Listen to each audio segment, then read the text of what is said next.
Hello, everybody, and welcome back to another episode of Not Everybody Needs a Podcast with your host, Mackenzie Rancher. And who is my guest today?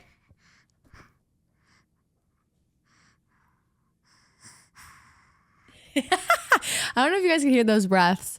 That is my youngest son, Mr. Kason Tatum Rancher. And I thought we should do an interview with him today to ask him a few questions about his 8-month-old life. I'm just kidding. I really just wanted him to be at the beginning of this because I love him so much. And because I'm going to be talking a little bit about motherhood today. Not a ton, but a little bit because a few guys have been asking me questions about just motherhood and things of that nature. So I thought, why not bring my littlest love? Did you have a good day? Are you about to go eat with Dada? Can you say Dada?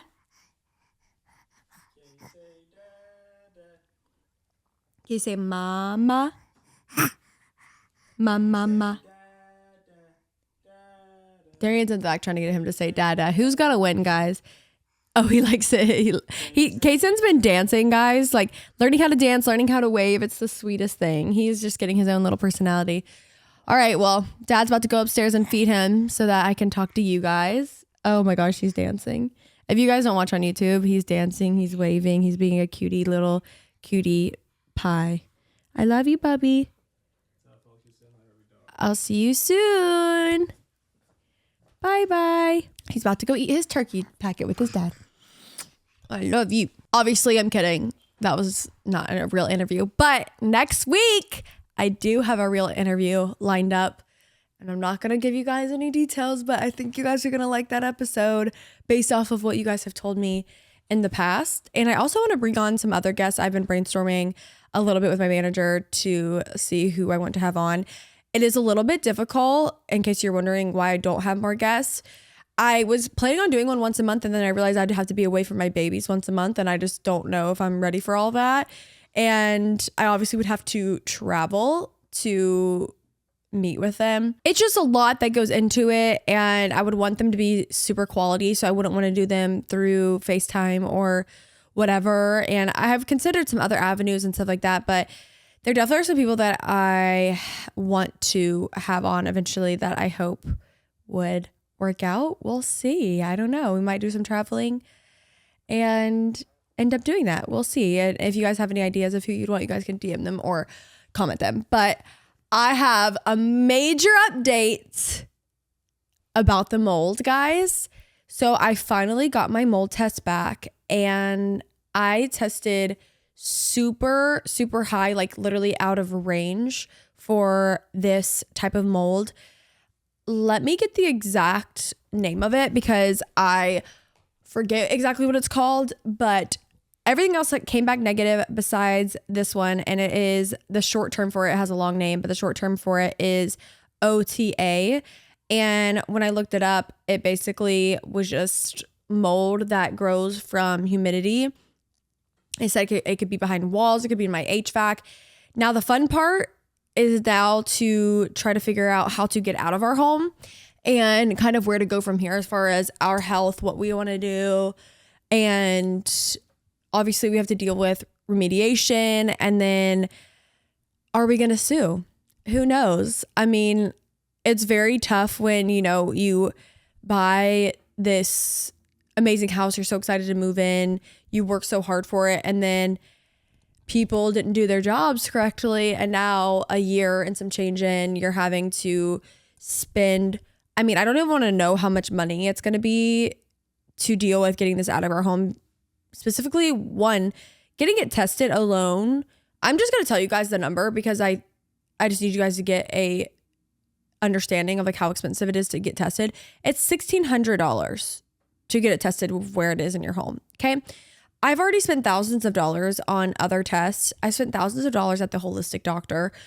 It has been such a process, and it's like, okay, someone is responsible. You guys cannot just keep building houses and not being responsible for not building them correctly, and then also still taking my money for a mortgage every month. It's just insane. And it's very disappointing. I feel like such a weird sense of comfort knowing that we have an answer and that we can hopefully get it out of our home and move on from this. But in the same breath, I also am discouraged because I don't know really what the next steps are, where to go from here. And I just know that it's going to be so much money. And I just hope that we can work something out to where, I don't even know. I mean, it would have to come down to us like legally having to do that. And that is not something that I want to do or spend my time doing. But at the end of the day, it's not our responsibility that this home was not built correctly. And it's definitely not something we did. It's clearly in the walls. So definitely disappointing.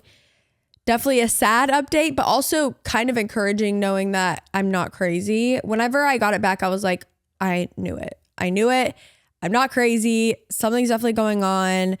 And I'm just thankful that we got to the bottom of it and that I was able to go to the holistic doctor, because not only that, but I am extremely iron deficient. I got another blood test at the doctor's last week, and it also said I'm extremely iron deficient. So clearly that is the case for me as well. And that's something that I discovered through this as well. So I don't know if you would call that a good update or a bad update, but it's definitely an update. And we will hopefully be getting to the bottom of it ASAP. I will say we've been feeling better. And I think that's because we've been outside so much more, just because the weather's warmer. We've been traveling a little bit. So the kids have been feeling a little better. We've been feeling a little better, which thank God for that. And that has been a prayer of mine as well, is just to get to the bottom of everything and have the kids feeling better. I was in Savannah this last weekend, or at least we all were. I don't know. I just said me, the whole family, one of our best friends, Monica and Dalton, they bought a house and we went to go see it. The whole grade 8 crew was there. At this point, we're like raising an army, because with all of us, it's 12 people. Like, I don't even know how we fit in a house, but they bought a house. It's so beautiful. Spending time in Savannah was amazing. I got so many bug bites. I'm literally, somehow they're like multiplying and getting itchier as the days go by. It's been 3 days since we went home and like I'm still not okay, but we had the best time with everybody. And it was draft weekend this last weekend. And guys, who knew the tea and the drama and the emotion that football could hold? I cried this last weekend looking at multiple videos of people. I was just already emotional, and watching people's dreams come true in front of their whole family. Like, tell me that's not emotional. Watching these guys be like, thank you so much for giving me an opportunity. And just, I don't know, just watching people, I'm like actually about to cry. Like, it just, watching them, some of them had kids, some of them had wives, and just like, I don't know, watching them be celebrated by their family and one of like the best days of their life, and just watching how emotional it is. Like, it just really got me. And then the whole Shedeur Sanders situation, if you guys don't know, he was projected to go in the first round. Then it had been a few rounds. He still had not been picked up, and which is already unexpected. Then he gets a prank phone call from, now we know, one of the, I don't know the team, but one of their sons got his number and prank called him, which is actually insane and so mean. And so my emotions all over the place about that. I'm like, that is so mean. I mean, imagine you're waiting on your life to be changed. You're so excited. This is like a once in a lifetime opportunity to get drafted. And then you get a fake phone call. Like, watching that video, I got sick. I was like, this is so messed up and not okay and sad. And yeah, there's just like so much that goes into it that you just have no idea. And listening to the boys talking about it, and I don't know, I really wanted Darian to be on today, but we didn't have any help with the kids, so we couldn't. But I just needed to talk to him about draft drama, because it really is crazy. You guys, ladies, if you guys think that football is boring, there's always something going down. There's always like someone replacing so-and-so and they're fighting for the spot for this. It's actually kind of interesting. If you don't think football is interesting, at least you get down with that side of it, because I don't know why, I just find that so fascinating. Speaking of football, recently it has come out that one of, I don't know if it's a retired coach or what the case is there. I need to do my research, but basically this guy named Bill, He is at one point coached in the NFL or is currently coaching. I don't think he's currently coaching because he's like 73 years old. He is dating a 24-year-old. Yes, you heard that. A 74-year-old with a 23-year-old. And that caused me to make a TikTok that I have now deleted. But basically in the TikTok, I was talking about how it's like normalized for people to be dating people half their age or a third their age, and how I just think it is predatory and nasty, honestly. And I posted it and I ended up deleting it because I felt like the way that it came across was judgmental, and people were sharing their stories and like using ages that I was not talking about. And they're like, well, my partner's 10 years older than me and blah, blah, blah. And I'm like, I don't think that that is a big deal. I was more so talking about people that are dating people a third their age, half their age. But even then, it's really not my job to sit and critique and say if love is real or love is not real. And it just came off in a way that I don't ever want to come across, which is judgmental or just rude, or yeah, I guess just judgmental is like my main word. And I worded it in a way that is not really how I meant it. And I think people just started thinking that I was talking about any kind of age gaps, and that was not my intention at all. And someone ended up making a video just saying that it offended them because they have an age gap relationship. And I was just like, I had already deleted it prior to that video coming out, but it definitely gave me perspective, and I can admit when I'm in the wrong, and that's why I deleted the video. And I reached out to the girl and apologized, and we talked and whatever. And it was definitely a learning lesson for me, just to, you know, you don't have to say everything out loud. And I did come off very judgmental, and that was not my case at all. Now, I stand by what I said as far as it's not something that I think is okay to date somebody a third your age or half your age, especially before their frontal lobe has developed. But do I need to say that or make people feel judged for that? No. And also, I was not referring to these 10, 11, 12 year age gaps, whatever. That is not what I was referring to. And especially if you are, I would say, over the age of 25, you know, your frontal lobe is developed, whatever. I just think it's crazy that like my age in the future, basically I was saying that at my age, the person that I would later be with is currently being born is a little bit crazy to think about when I'm a grown woman right now.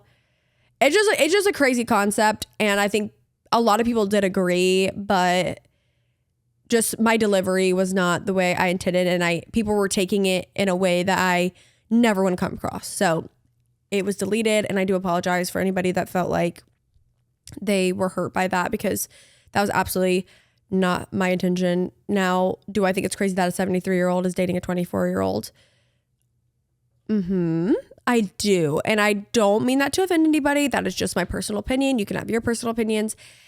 I was watching the interview with them, and I was a little shocked by the way that their conversation was going and whatever. Again, I'm not going to say too much because I don't want to come off judgmental, but it's definitely a crazy situation they got going on over there. And I'm going to stay out of it. I'm going to leave myself out of it.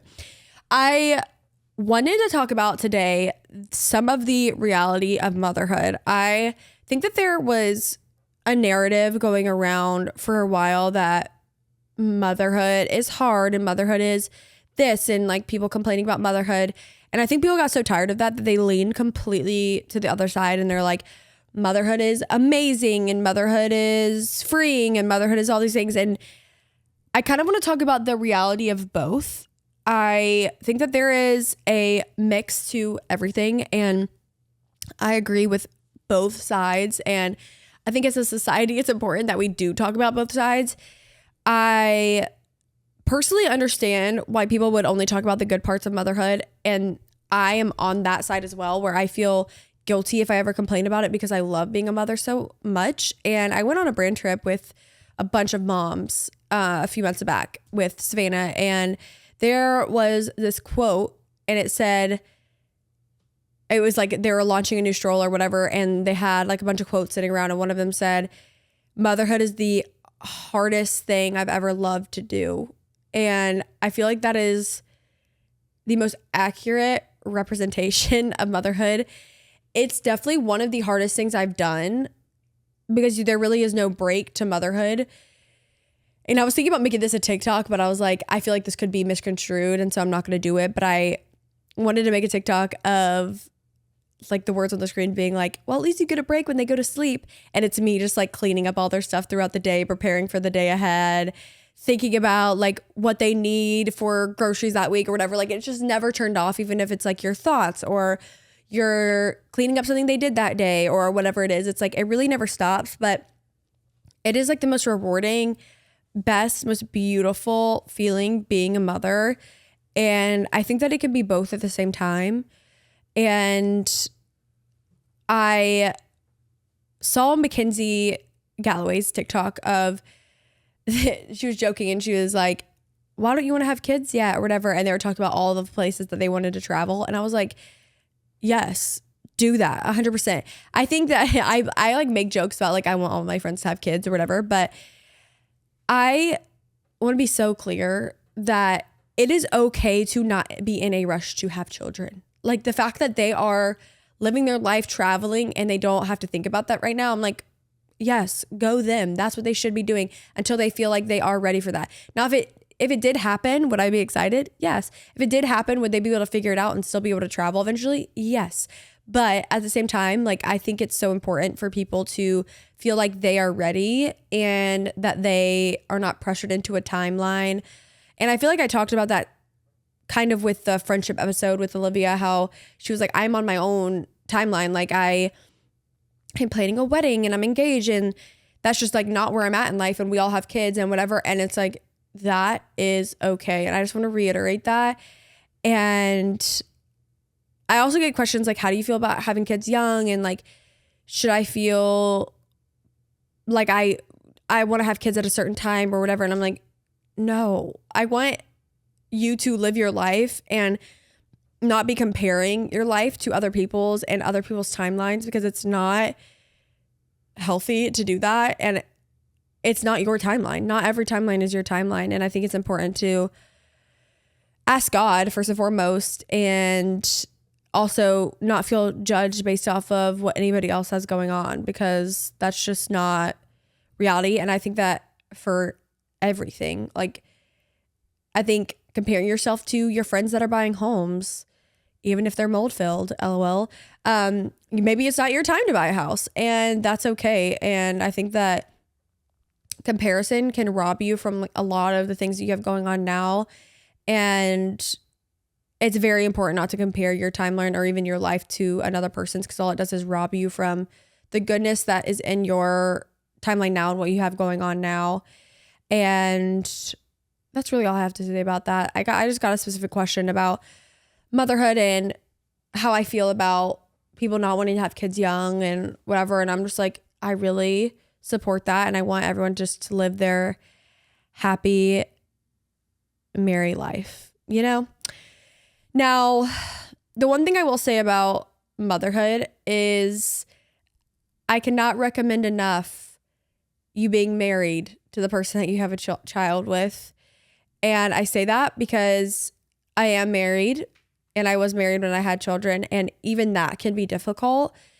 And it just brings all kind of twists and turns into your relationship. And I know that's not how it works for everybody, and I'm not judging that whatsoever.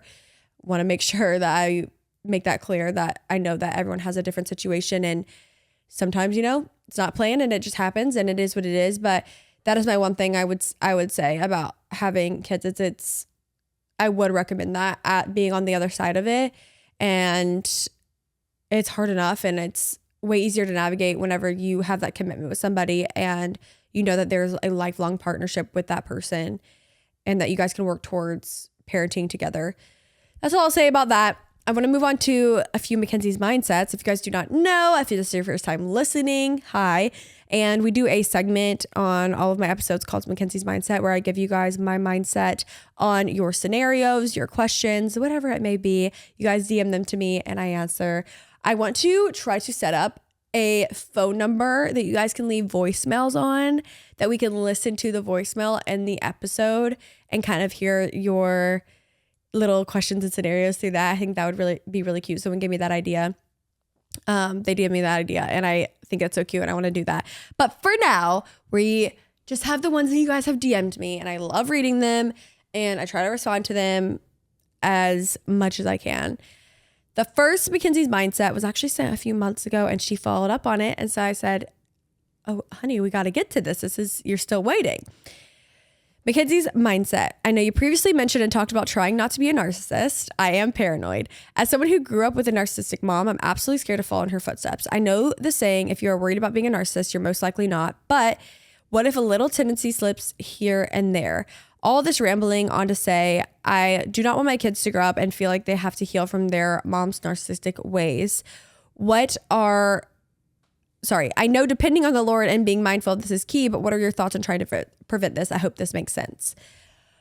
If you guys don't know what she's referring to, I had an episode at the beginning. I think we're on episode 23 now, but back in like the first like 6 episodes or something, I talked about being paranoid about narcissistic tendencies. It's like my worst fear to be a narcissist. And I asked ChatGPT to give me all of these scenarios and what route I would take to see if I'm a narcissist, whatever. I don't think I am.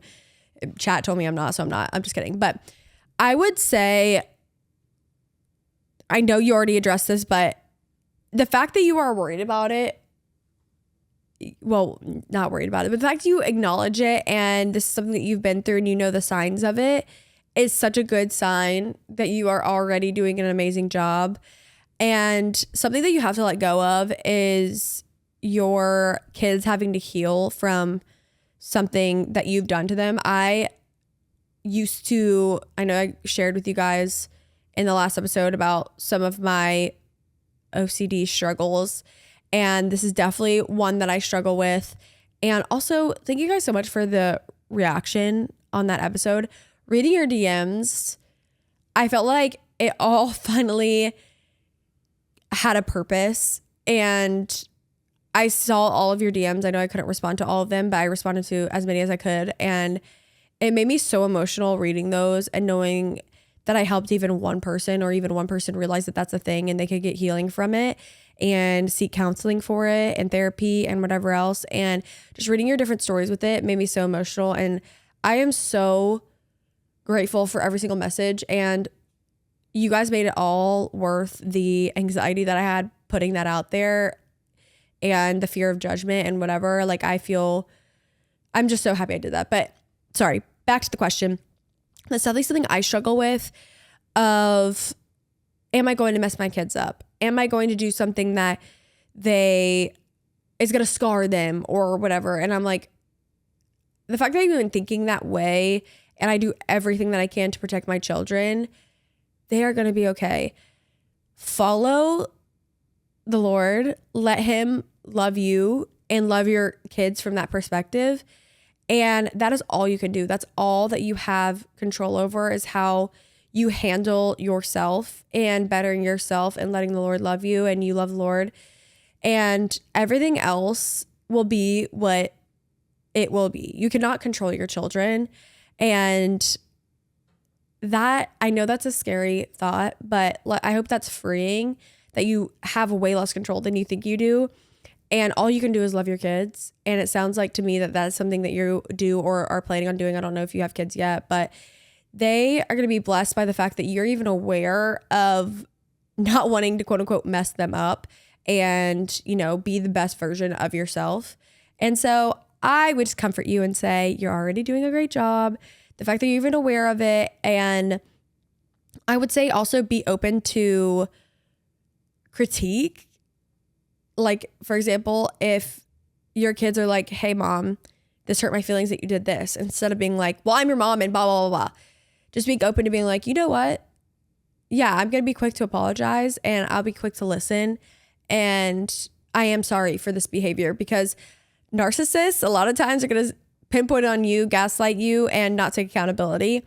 So I think the best thing you can do is take accountability and listen to your kids, be quick to listen and quick to apologize. That's that. All right, Mackenzie's mindset number 2 of the day, tips and tricks and advice on how to get through the first trimester with a toddler and a husband who has a busy work schedule.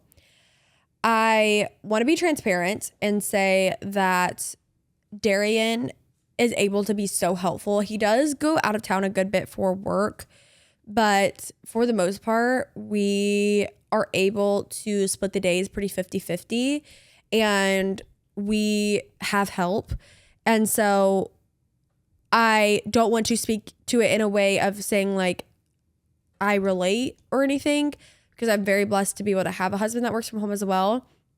But I want to say my tips and tricks to getting through the first trimester with a toddler are knowing that your baby is sleeping a ton right now. Use that to your advantage. And during that time, maybe you don't have the cleanest house during this. You probably won't. Give yourself grace for that, because I beat myself up about that as well. I'm just trying to juggle everything and keeping the house clean. But spending that time really looking at your toddler and making your toddler feel heard, and also just making your toddler feel special, whether that's you bring home a special toy for him or her, or after you guys go to your newborn appointments, or first, guys, I don't know how I thought I was thinking the first trimester with your baby.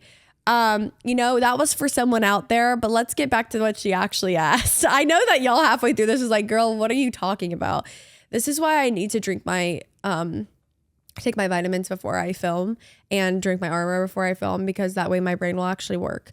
Great. Let's try that again. Advice on how to get through the first trimester of the toddler and a husband who has a busy work schedule. Girl, I can't help you.